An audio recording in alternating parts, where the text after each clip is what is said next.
and they tell her, your son just got shot in the head. This is my mom already dealing with cancer, getting this news, and I, brother, I could not forgive myself for that. Ignition sequence start. 5, 4, 3, 2, 1. Obliterating social norms and overrunning the cultural corrosion with righteous rhetoric and common sense. This is Overflow, the extended conversation covering life, today's newsbreakers, and the occasional banter with the most interesting members of the human species. Signaling from the conservative chasm of Central Valley, California. It's the outlaws your conscience warned you about. Let's welcome your hosts, Loto and PhillVill. It's a beautiful November day here on Overflow EXT. Man, we are celebrating episode 20, twin. PhillVill, we are in episode 20. Episode 20, come on. Man, I can't believe it, bro. This is amazing, man. Got a Loto show today. In fact, PhillVill, why don't you drop the drip? Yes, here we go. Big show lineup for today. Thank you for joining Overflow EXT podcast. Of course, we talking about the newsmakers and breakers of the day. Unfortunately, a shooting took place. Got some national headlines. We'll be discussing that. And then, of course, a weekly update on the Musk himself. Dave Chappelle made a third appearance on SNL. We're talking about that. Amazon making some headlines that are disappointing during the Christmas season. And Nick Cannon, well, he is spending millions of dollars on some things. And, well, we'll talk about that. And then a small little update on some Mr. Pence, the former VP.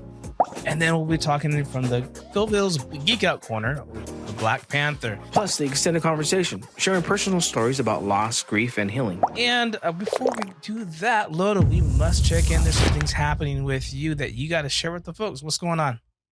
Nothing really. Just chilling. Nothing really?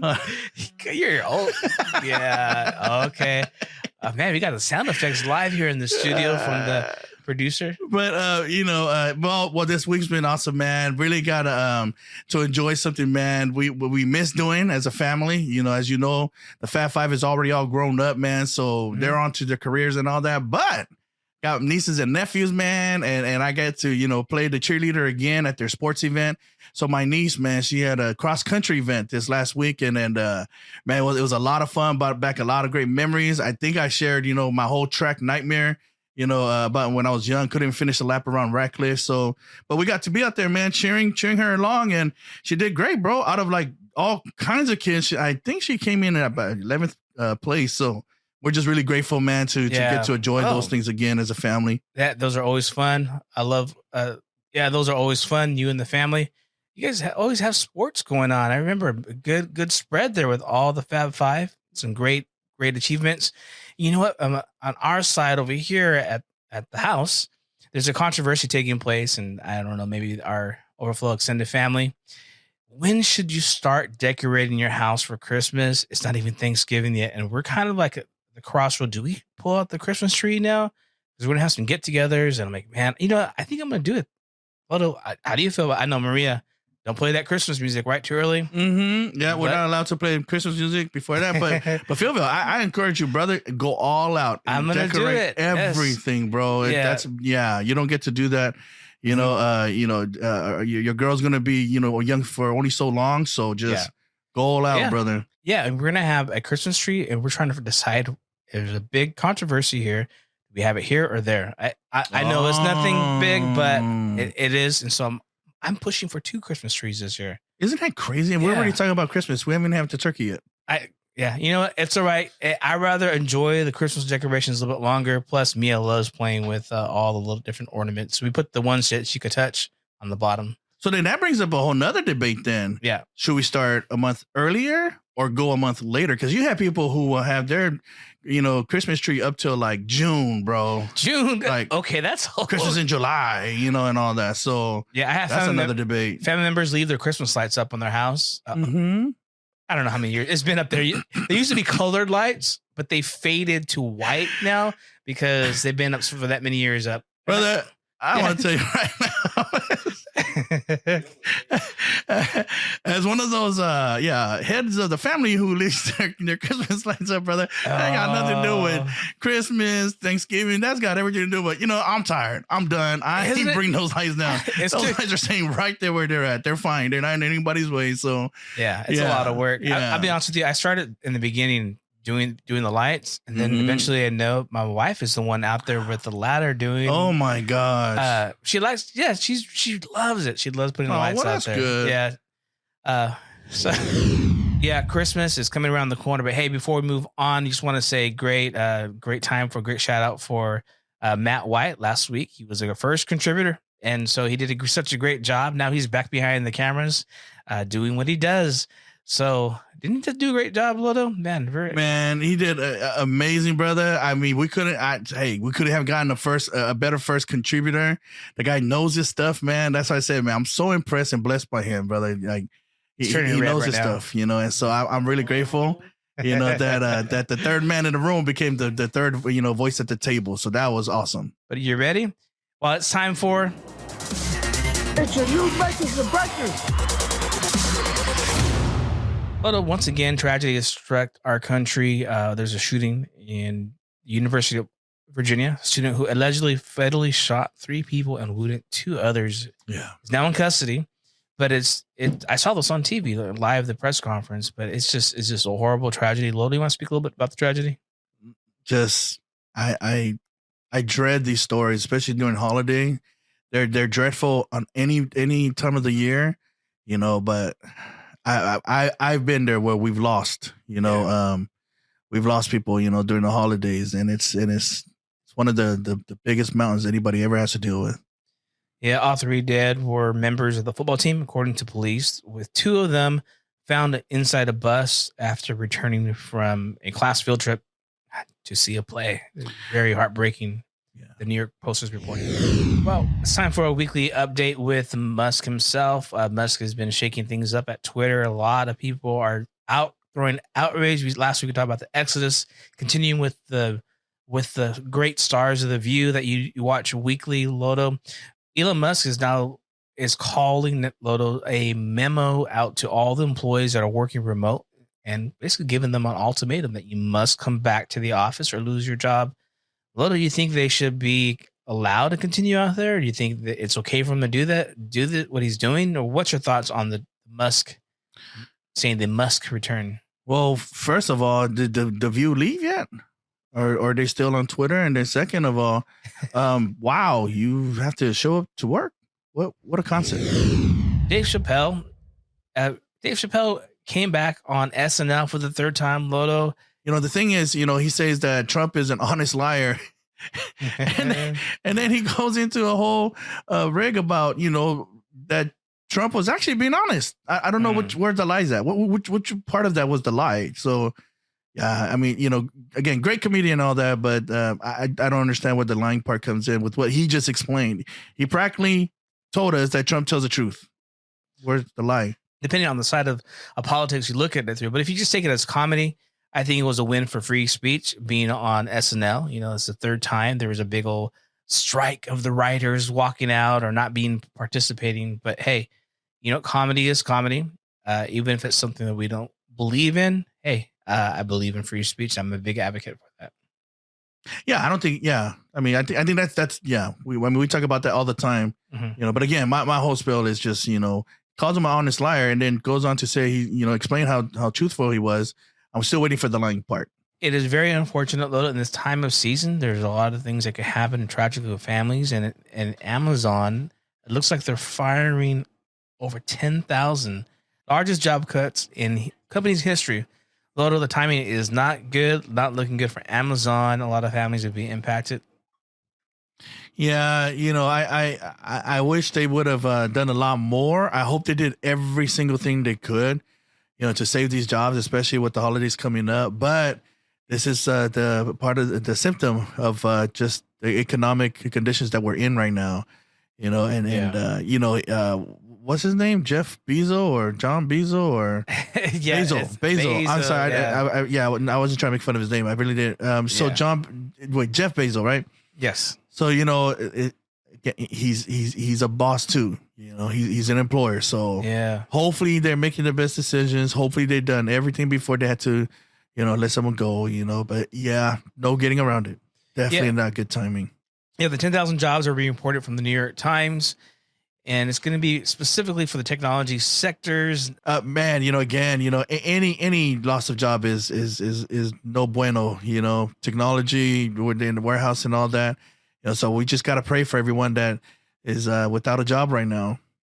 Well, speaking of jobs and money, well, there is a famous individual, Nick Cannon, the former husband of Mariah Carey. He will be paying, or he has been paying, I should say, multi-million-dollar child support bill. Can you imagine this? He has now 12, soon to be 12 kids, and he is paying multiple millions of dollars every year for child support. Loto? This is great. I'm not sure why this is being reported. You know, maybe it's the amount, right? Like $1 million, because I know a lot of brothers, you know, who they stay on top of their, you know, child support and all that, and they feel like they're paying millions and millions, you know. But I mean, this is great. I mean, hey, man, another dad that's doing what he's supposed to be doing. Yeah, I'm not sure how much of a, you know, news breaker that is, but praise the Lord. There's guys that's doing what they're supposed to be doing. Well, I think it's taking newsmakers and breakers records, $3 million a year in child support, and so I think it's a great thing. He's doing it, but you know, Absolutely. There's questions like maybe he's not part of their lives, but he's trying to be. It seems like. Yeah. So again, that I would like to, you know, hear more about this. I'm you know, I mean, this is great, you know, the 3 million and all that, you know, but you said it, you know, that how's his relationship with his kids? I pray that is going great, because that's worth a lot more than 3 million. Okay, so Mr. Former Vice President himself, Pence, is now getting into hot trouble with some of the MAGA supporters. He is saying that, quote unquote, reckless Trump endangered me and my family on January 6th. Yeah, what do you think, bro? The media is really trying to create a war between conservatives amongst themselves, because there's those never Trumpers and there used to be Trumpers, and they're trying to push Trump out of the future race in 2024. Would you say that, Loto? And the media creating narrative, you know, especially a negative one against Trump. You know, Mike Pence, man, hey, man, what, you know, it's okay. So my honest take is, my man straight hiding behind his family. That's not cool, you know.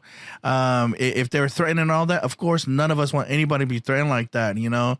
But he's using it, you know, to really score some points. He knows where he's at politically and all that, and he's gonna come for Trump. I think there's a lot of ways he could have come for Trump politically and all that. To throw your family in there, to hide behind your family. Oh, he's threatening my family. My family was in trouble, you know, and that could be the case. But again, there's a lot of ways that politically he could have came for Trump. I just think I'm really kind of wary of the whole political thing right now, and this is just more of establishment and whatever you want to call it. It's just more of the same. You know, we see all of this stuff taking place, you know, even with Kerry. You know, we're still counting the elections as of this recording. We are still counting elections. Yes. You know, Arizona, you know, they're still not announcing Governor Kerry. Announcing the governor, you know. Yeah. And go ahead. Yeah, we're waiting. Everybody's like in suspense right now. Why did Florida count millions of votes, and for a few 100,000 and the county can't get their act together? It's amazing that Florida finally got their election integrity thing going on. You know, I'm not saying that's what's going on in Arizona.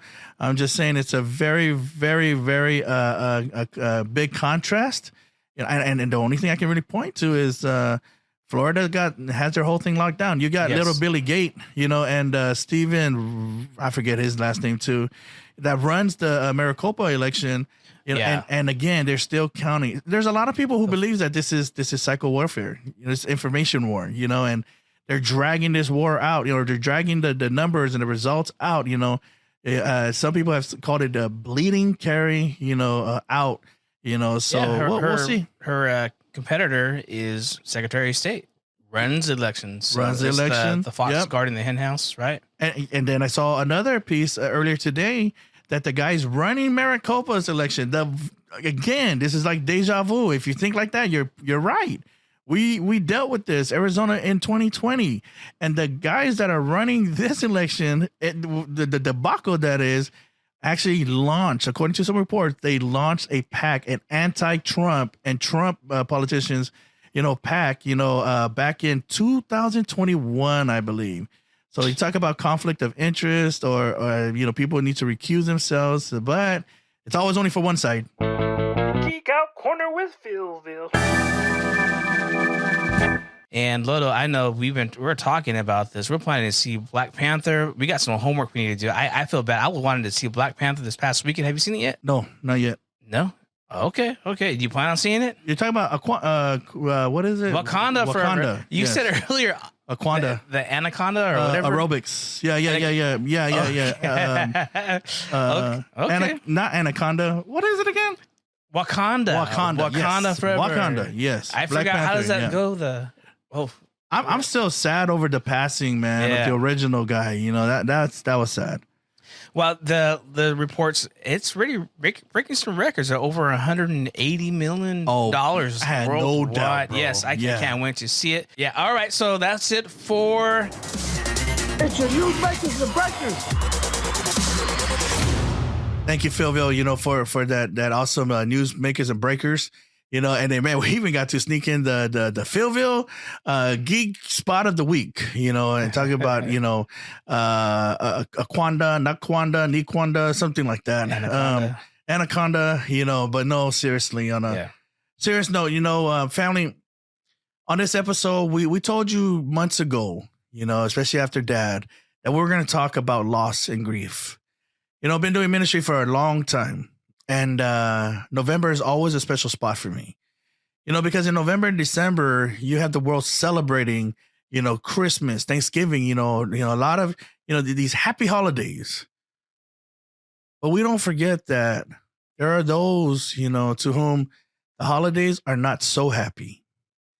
I cannot forget those who, they're going to be sitting around the table next week, PhillVill, Yes. And they're going to have that empty seat, and matter of fact, speaking of next week, we're going to have somebody come in, but what we're going to do these next couple of weeks is we're going to talk about loss, and we are going to do exactly what we said a few months ago. We're going to talk about grief, but we're not interested in just talking about it. We actually want to do something about it, and we want to help people who's going through it. We've experienced it ourselves, but we're going to have an expert, come in, and really talk to us and give us some tools and resources. I can't wait. I'm excited about bringing her in.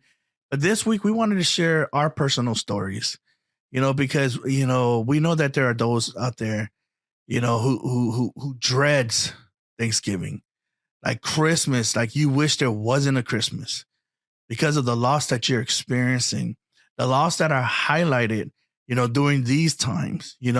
People are singing Christmas carols, but to you, Christmas is just it's like a nightmare being on repeat. It's being in the loop, and you're trying to get out of it. We want to help bring the happy back in the happy holidays for you. So again, today we're just going to share some of our stories, and I pray that it will resonate with you. And if you're out there and man, and you know exactly what I'm talking about. You don't even want family to come over because it's just going to remind everybody of why that cushion is empty. It's just going to remind everybody why there's less presents this year, or why there's been less presents for like the last 10 years. And so, man, today we're going to share, our stories with you. And we pray that somehow you will find hope, that somehow you'll begin to feel joy again. PhillVill, yes, sir. You're a worship leader, brother. And you've had a relationship with Christ for a long time, brother. And you've gotten to experience, yes, grief and loss, many different ways. But there was a time, brother. Well, actually, there's a few times. But for me personally, I know of one time because she was so precious to me too. But you want to start this off, bro? Yeah. Please forgive me. I haven't talked about this in quite a while. I think it came up not too long ago. I think I was talking to my sister on the phone, and I actually wasn't going to tell her, we're going to have this episode podcast. And even in that conversation, it just, things became a little fresh, and And it just came back to how it even impacted my relationship with my sisters, and especially the youngest one. Now, she at the time just kind of starting school. And so I just got to take it back a little bit. I think talking about loss, it's not something you can necessarily prepare for, even though at times you're preparing for it. Some people have the long goodbye, they call it, or some people have the tragedy. And everybody's story I know is different. And I just remember just the time of just serving God.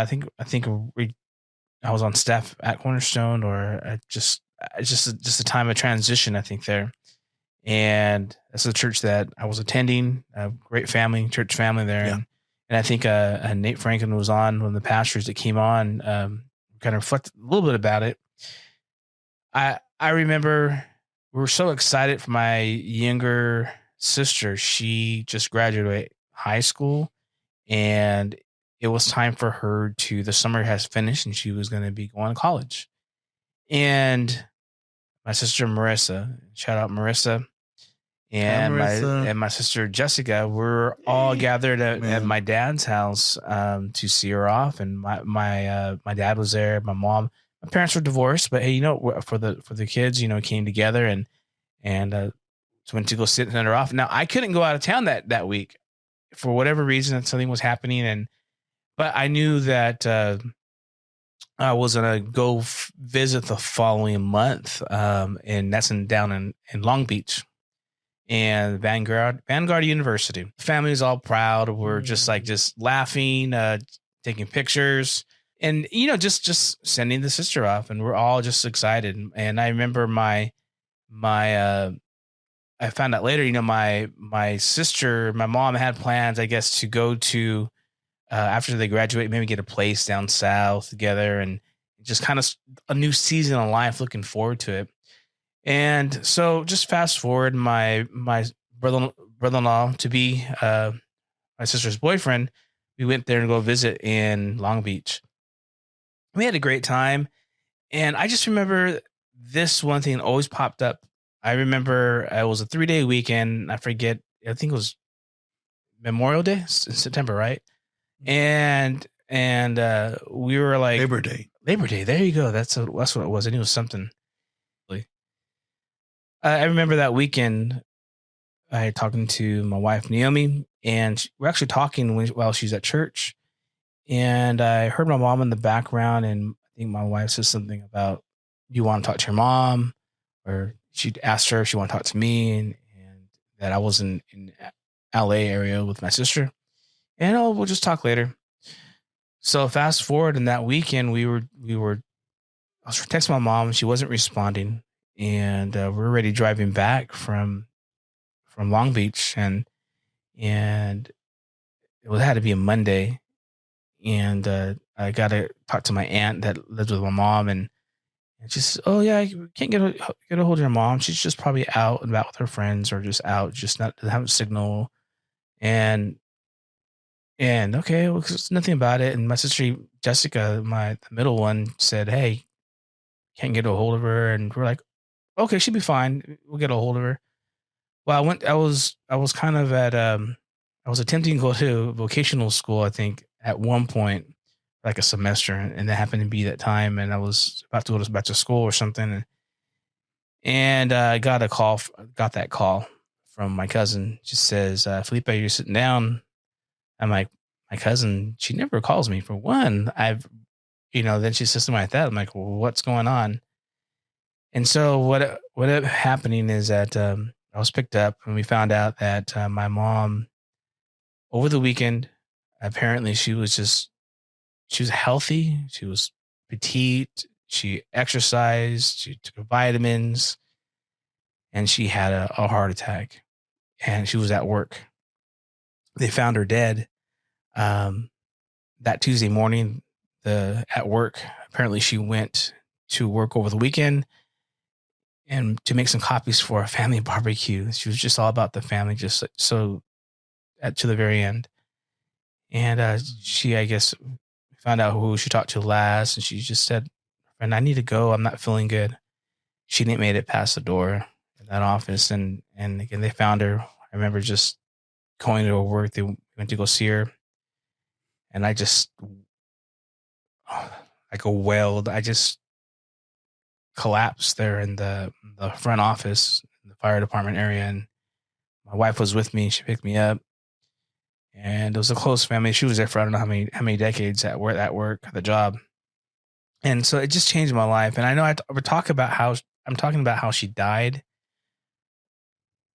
but that tragedy moved beyond that day. There was the funeral and all that, but it was just what happened in the loss of the family, and the dynamic changed. Everything changed from the relationships, the plans, the get-togethers, and but I just thinking about it just right now. I just picture the ceremony, the funeral service. I never experienced to this day like a funeral like that. We had probably like close to 1,000 people there at the funeral.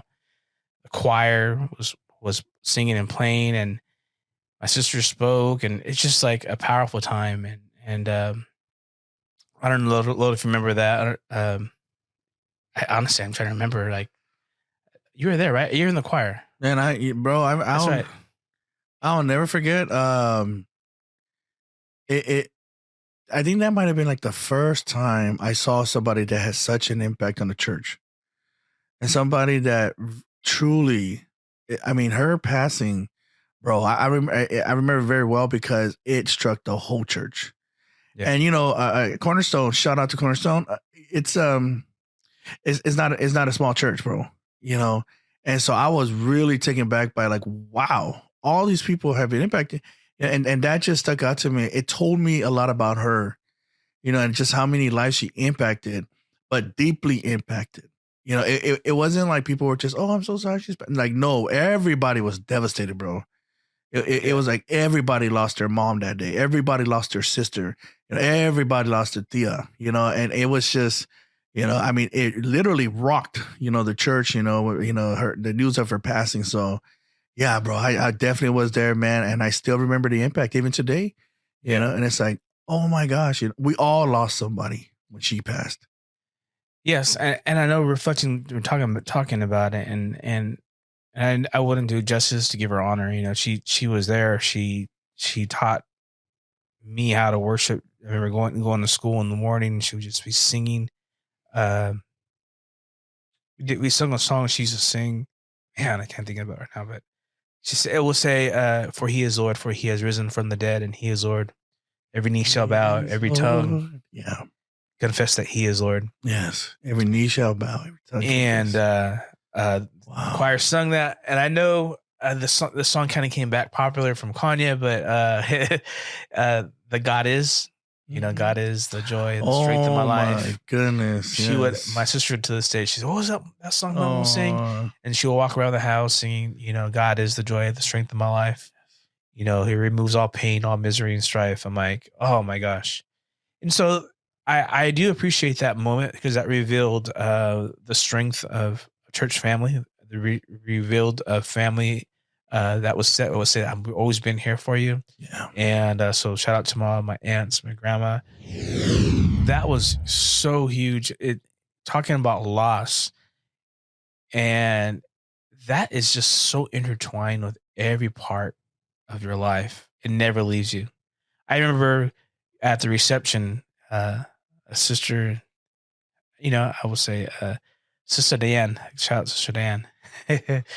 She was encouraging me. She was very encouraging, but she said one thing, and that almost made me mad, but it didn't. I knew where it was coming from.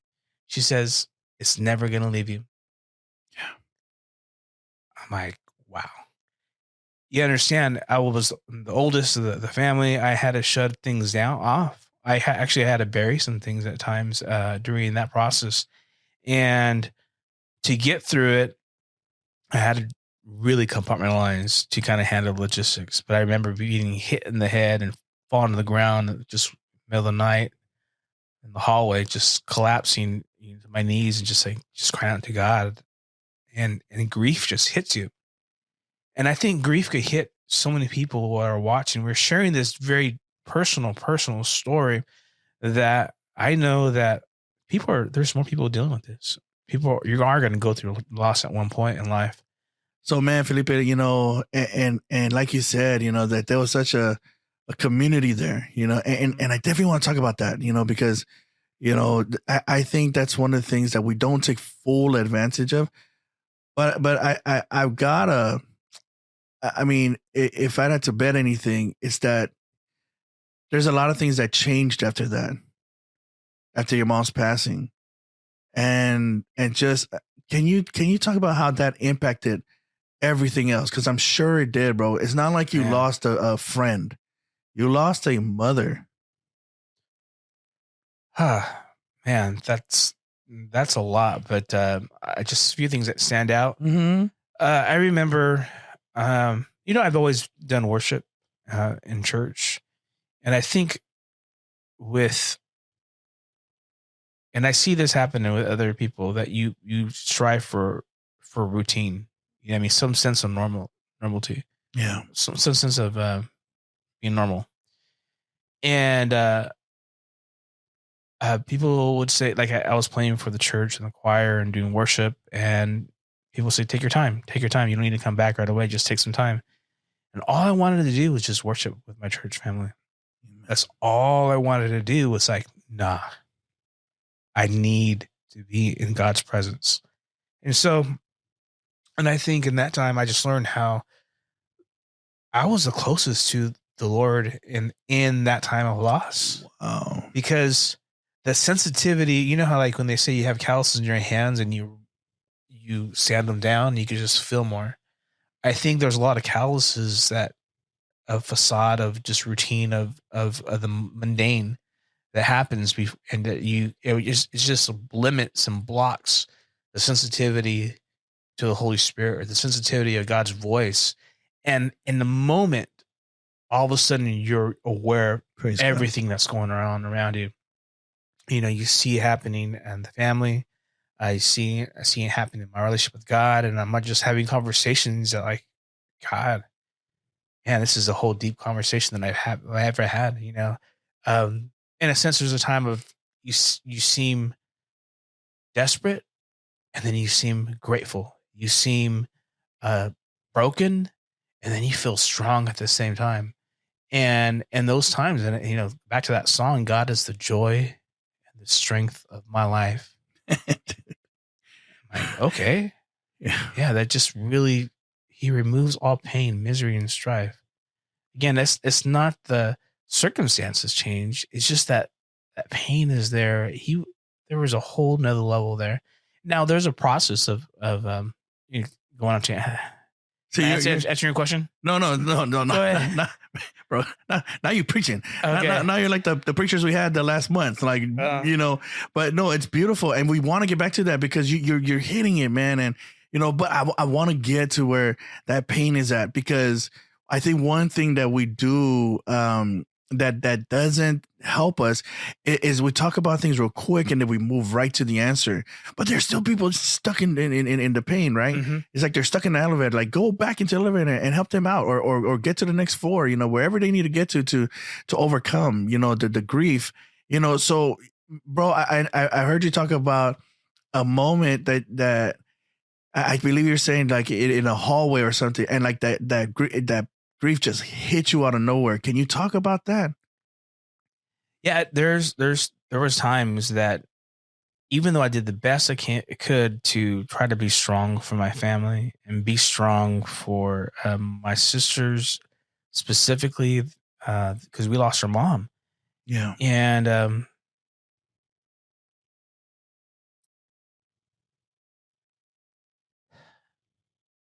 I forgot that my sister Jessica had a miscarriage right after Mom Bella passed away.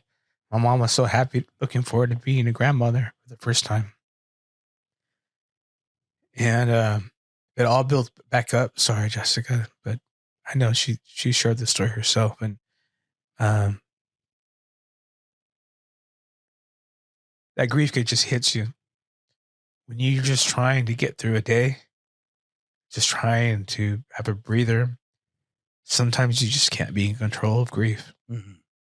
It just knocks you down. Knocked me down in the middle of the night a few times. I remember the first time It just felt like what happened to my body. I didn't mean to. I couldn't control it. And it's like, man, no, I need to man up. And I'm like, no. And I remember God saying, no, just rest in my arms. And that's what I know my mom would want. So I don't even know where we'll go from here, Loto, but I think I know you identify in your own moments. We all have our moments. Go ahead. Yeah. I sometimes, when we talk about these things, or when I go through a loss, I think the Bible said this about David. I think it was David that said about that he was a man acquainted with grief. And sometimes I think that's the banner over my family's, my family's home. Many a times, matter of fact, I was talking to the oldest of the Fab Five, and she was just saying, "Look, but Dad, why does our family have to go through this so much? Like, how much more are we gonna go through, and how much more can like I know there's something here, good at the end, but how many more, and so." I remember one of the first loss, obviously, was my mama, my grandma who raised me. I always talk about my two parents, the ones that my biological, and then the ones that adopted me, which really, was my grandparents who adopted me from their daughter, my mom. So it was my grandparents that really raised me, and my grandma, Maave, she had passed right after I, just a little while after I got shot, lost my sight. And I was so full of issues because, I up to that point, I just couldn't get over what I did to my mama. My mom already had cancer, and she's in a severe case of cancer. And then she gets a phone call while they're having a family meeting about what they're going to do about me. They flew in, one of my brothers flew in, and the plan was to come get me off the streets and then take me home with them so I can straighten up. But while they're having this meeting, PhillVill, while they're having in the middle of the meeting, they get the phone call and they tell her, your son just got shot in the head. This is my mom already dealing with cancer, getting this news. And I could not forgive myself for that, and so, man, I mean, when she had passed away, it got pretty bad, because I just, but I thank God because God really dealt with me about forgiving myself, and just what she told me at the end of her life, it was amazing.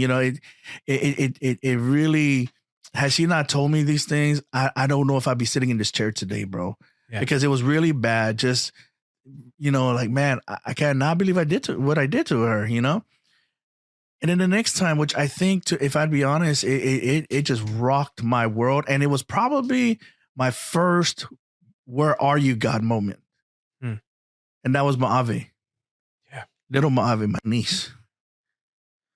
Beautiful girl. And she was a worshiper herself. Beautiful voice. I still remember a couple of days before she passed.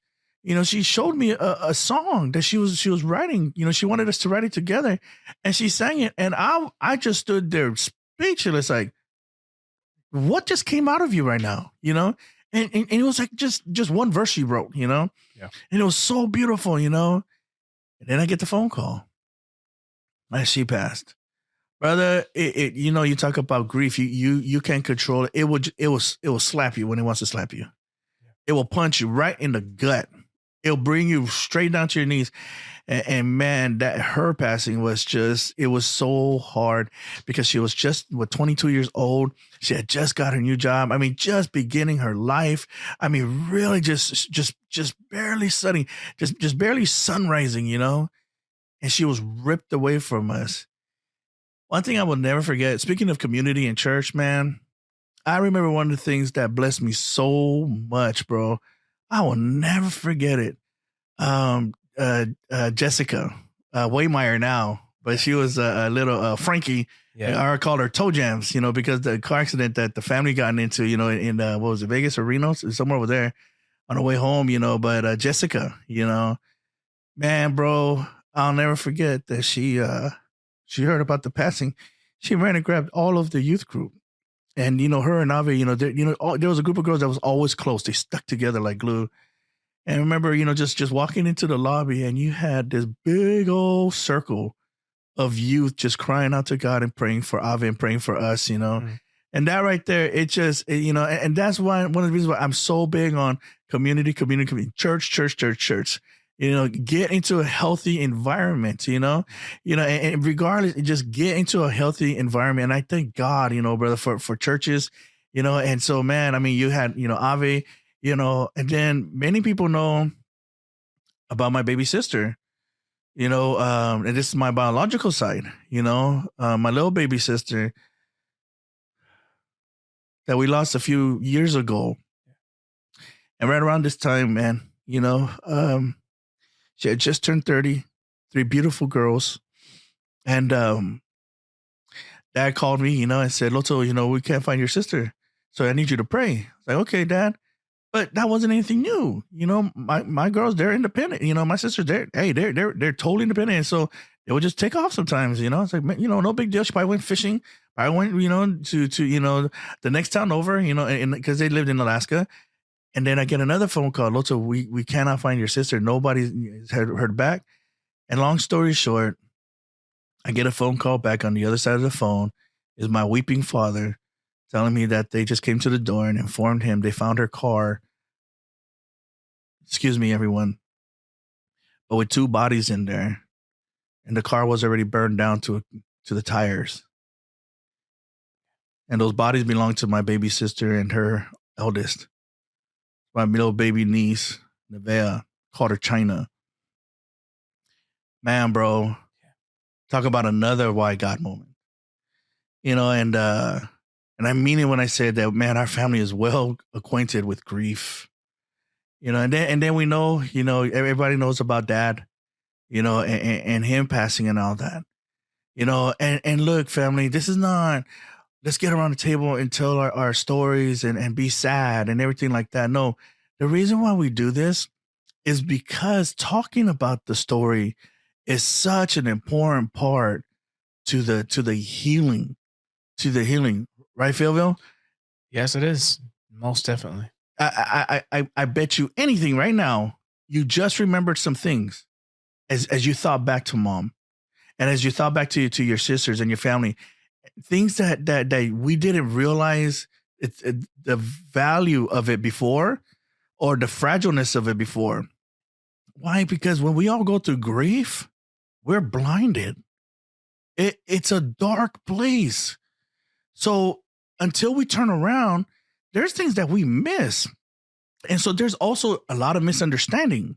There's things that we don't realize, like, hey, that we think, and things that's dictated our behavior and the way that we treat certain folk. But because we were in the dark and we saw things in the dark, but it wasn't even the way we saw it. It was just that we didn't. You're grieving. You don't have time to get the understanding and figure out, well, what did you mean by this? Or what did you mean by that? So, man, that's why I believe that there's so much healing in the stories, because it brings things back up. And then when you put the light on it, it's like, oh, man, it didn't look like that in the dark. PhillVill, if we can just start talking about some of the healing process. I don't know.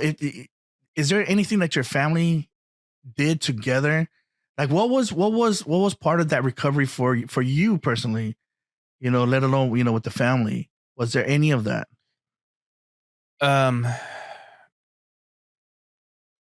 Yeah, it's a great question. I know there are some things that we were doing, that, the question was I happy in doing, some things, for vocation and business, and some things like, talking to the wife, you know what, we're going to cut this. We're going to start prioritizing. That's probably the lesson. Start prioritizing what's important. Yeah. And taking the things that really had no value, or didn't have as much value as others, other things. And so you pull closer to family, you pull closer to more time. You start smelling the roses in a sense, being grateful. So good. And it's unfortunate we have to wait till those times. And one thing that changed that still I see the great effects is, and maybe the family might see this, but yeah, you can tell my dad he doesn't watch it, but he's old school. Mm-hmm. We grew up with my dad, and I think I could probably count on a hand my whole life hearing the words "I love you." I think when my parents divorced, that was a whole nother story, but it was that part. But after my mom passed away, my dad probably tells me every single time he sees me. And wow. today he Yeah. texted the group, the kids and us, and I love you forever. And he says stuff like that. It's just, talking about a wake up call. My dad's 20 plus years older than me, and so that impacts, and I still see that, but I always know the why he does that because my mom, even though my parents were divorced, my dad loved my mom. Yeah. I know that my process, people do this. Maybe, I don't know. I put pictures up everywhere. Every time I go up the stairs, what I mean? So there's a whole collage of pictures. And when my daughter was born, part of her routine, it's kind of funny, but my wife actually started it, and she will walk by the stairs going up on the very top. If you've been here, she was little. I mean, she couldn't even walk, let alone crawl. And she would just hit the pictures, all of them. And so she learned that's grandma. She learned that's daddy and all that. So for 2 years, practically every day, she always hits those pictures. So it's like, man, there's grandma right there. So I know it's something small, but those little things, Yes. it's just that's amazing, bro. it becomes a little nod. I mean, so I think of my mom every day, and that's part of the process. But that little thought always reminds me, okay, man, I need to go take care of this for an errand for the house. I'm like, you can wait, what's more important? You know what I mean? It's like, oh, I need to take care of this. I'm going to go in the living room and hang out with the family. Yes. So those little things, it checks all the time. Yeah. And I think that's kind of still always there. Yeah. And you asked me that question. What about you? You've gone through it. And let me ask it this way. Loto, people know you very public. I know you're very sincere. Everything that you're a minister.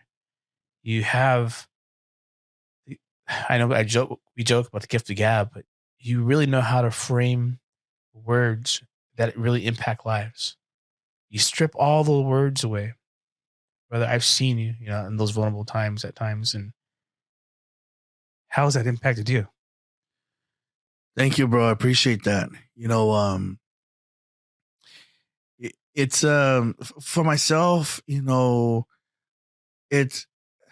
it's really, really crazy, bro, because I don't know if I'm more comfortable talking to others about their grief. I don't know if it's more comfortable is the right word.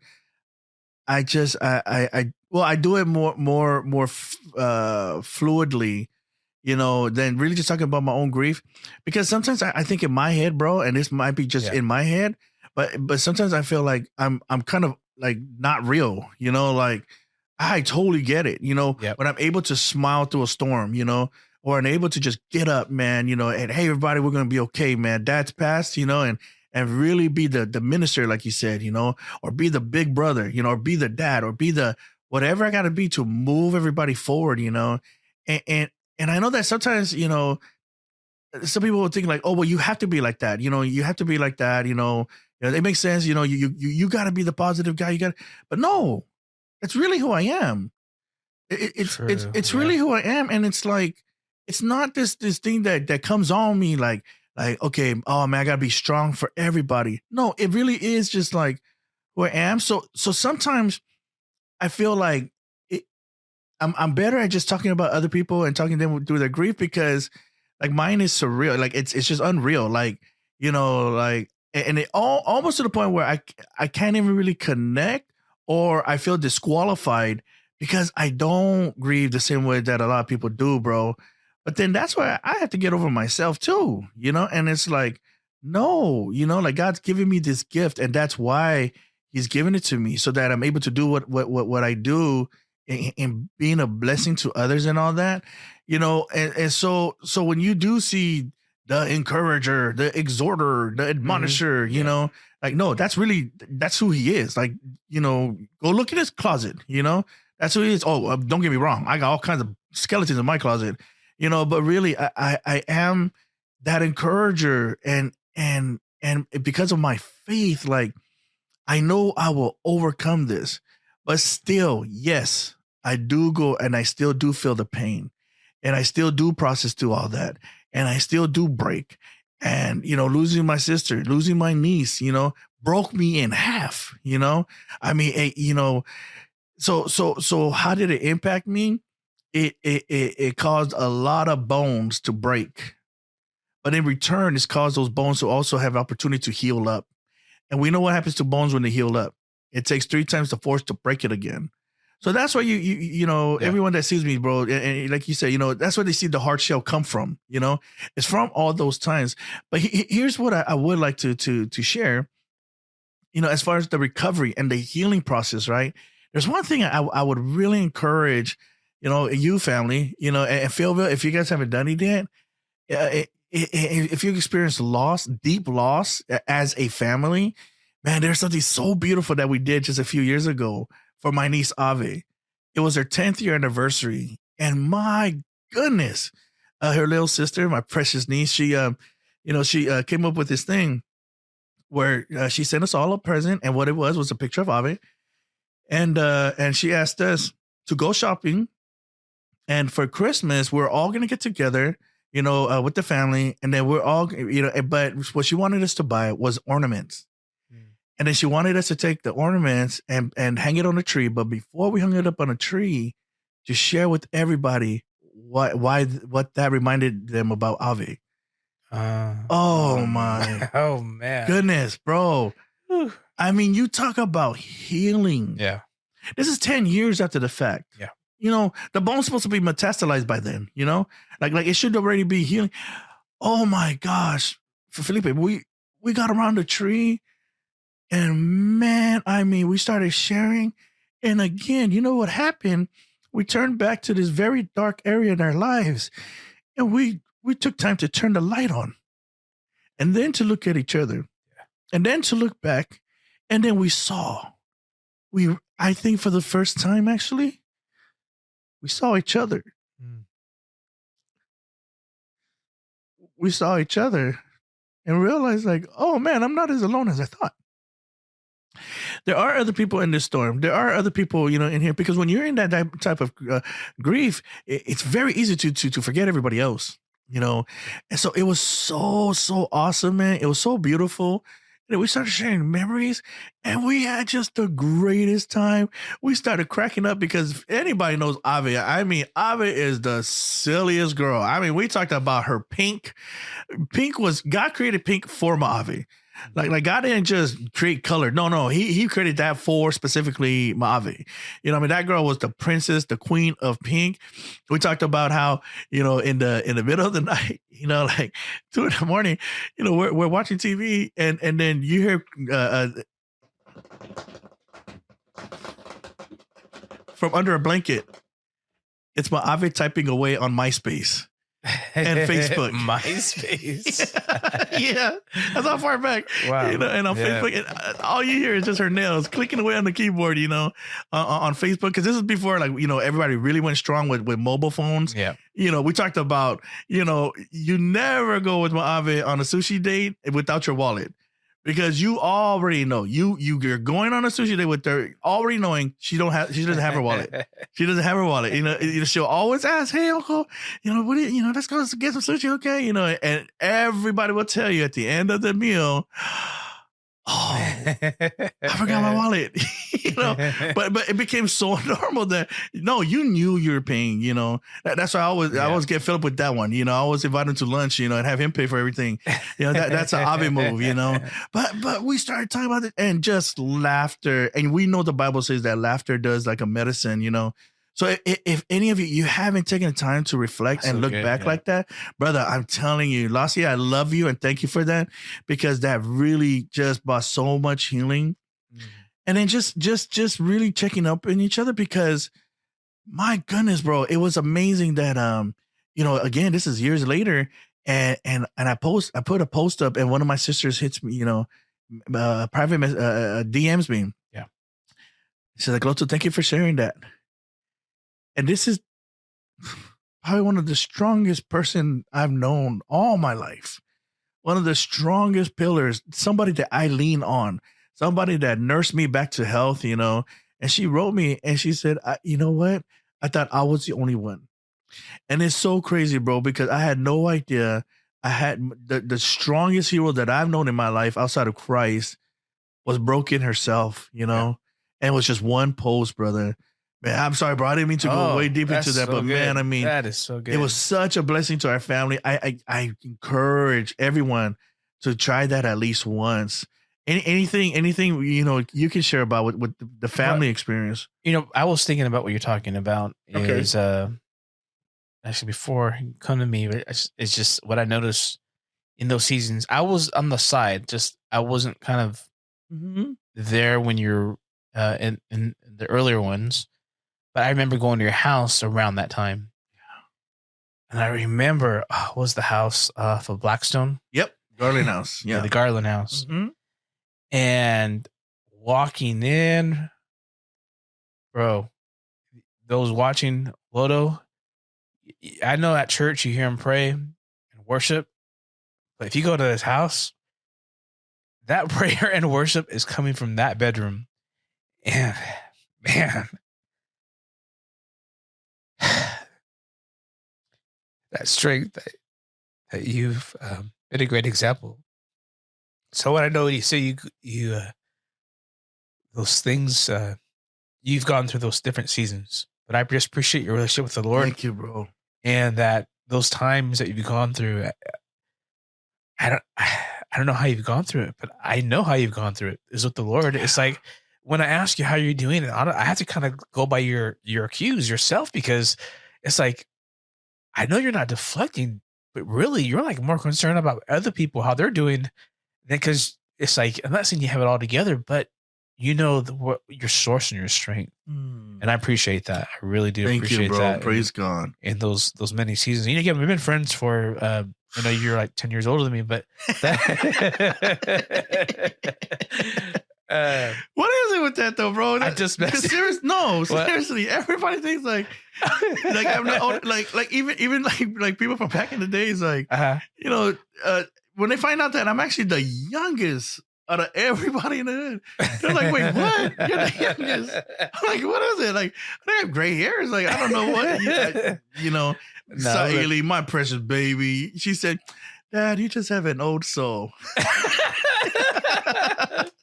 Yeah, I'll take it. Okay. Yeah. But yeah, no, praise bro. God. I appreciate that. No, thank you. That should Phil. encourage others, man. You gotta. What's your secret when you go to the prayer class? I just gotta hear that talk. I love to hear you talking about that. Bro, it's man. I mean, it's the secret place, bro. And there's really no secret about it. It's not like God is playing hide and seek. Yeah. It really is where it's at. And that's the place where I always find my refuge. That's the place where I always find my strength. But there's that verse, I forget the exact reference or the address, but it says that God is our tower of strength and our refuge, a very present help in time of need, or in time of trouble, and bro, and then you said about how it's not deflecting. I always want to see how other people are doing. I also know another thing from the secret place. And it's that the word says, give and it shall be given to you, right? Yeah. And so honestly, it might sound like I'm being, extremely selfless. No. I'm actually being a little bit selfish, because I know that when I offer strength and I offer encouragement and I offer joy and hope in their time of trouble, give and it shall be given to you. Yes. Pressed down, running, pressed together and running over, bro. So that has a lot to do. But as far as the prayer and worship, brother, I mean that's gonna be my DNA whether I go through the storms or go through sunshines. Yeah. I mean it when I tell everybody, because I love to worship, brother. In public, in church and all that. But I always remind everybody, man, you think you're seeing the good stuff? No, you're just seeing the cream on top. If you really want to see the real stuff, come to my house. Come to my house, bro. And I'm not just saying that. That is so true. Just a little memory here. Overflow. Yes, the Overflow with I know that you use Siri a lot. Siri has improved over the years, and I'm bringing this up because you are blind, and Siri, you read real fast with the phone now. You're like pretty fast. But I remember earlier on, you really relied on the Bible was like volumes. Oh my gosh, of Braille. Yeah, and I bring this up with a story because I would go to Loto's house. And you could tell this man is like reading the word, but like you see a volume over here. He's in the kitchen and this part of the couch and the other side of the couch. and then I remember walking in, he was digging inside underneath a staircase in the closet. What are you doing? But I knew he was looking for the word or something. I don't know. He's always had the word of God. But it's funny, but it's a big old, basically a giant dictionary looking thing. Right? No, that's funny because there's actually a funny story with that. Okay. And I tell everybody, like, man, when it comes to the gospel, I'm serious about it when I say it's my weapon. Yeah. And it's a sword and it's my strap. So I explain it this way that, you can tell who's strapped up because they got a piece in the front door. They got a piece behind the refrigerator in the kitchen. And they got another piece, on the back door. Are you serious? One under the pillows, And so, and that's how I treat my Bible. Like I stay ready, strapped and ready. I'm ready to go, man. And at any time, like you said, grief can strike. Or at any time, tragedy can hit. And I need that word. I need that pillow. Man. There's some great stuff. I could go on and on around Loto. You'll just inspire that. I know we're kind of shifting a little bit, but I have to point that out because I could see how that helps you with the grief and you have others. So no, thank you, PhillVill. And what you're really doing is you're illustrating again, family, the importance of sharing. And this is a very important part of the healing. We're talking to those of you. You're just too weak right now, and you're suffering. And also to those who's standing there and feeling so hopeless and helpless because you tried everything, but it's not working. They're getting mad at you and they wish that you just leave them alone. And they're actually right. They just wish that you would leave them alone and stop asking questions. So just sit there or just stand there or just be there, and be there when they're ready to talk. Because once they start talking, they're going to make up for all that time they weren't talking. But PhillVill, the talking is healing, isn't it? Yes. Talk. Oh man. Yes, talking about it with a brother like yourself, and there's been some great brothers and in the relationships, talking it out with them, and also too with the family. But what really has helped me? Yes, sir. Is worship. For me, it's what you do at home. And I know in that particular season, man, I was playing and singing at home.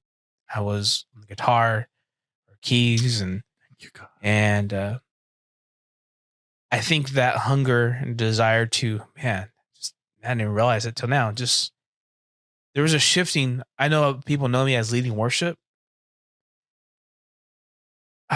But I guess the why became different. Wow. Or let me say why became different.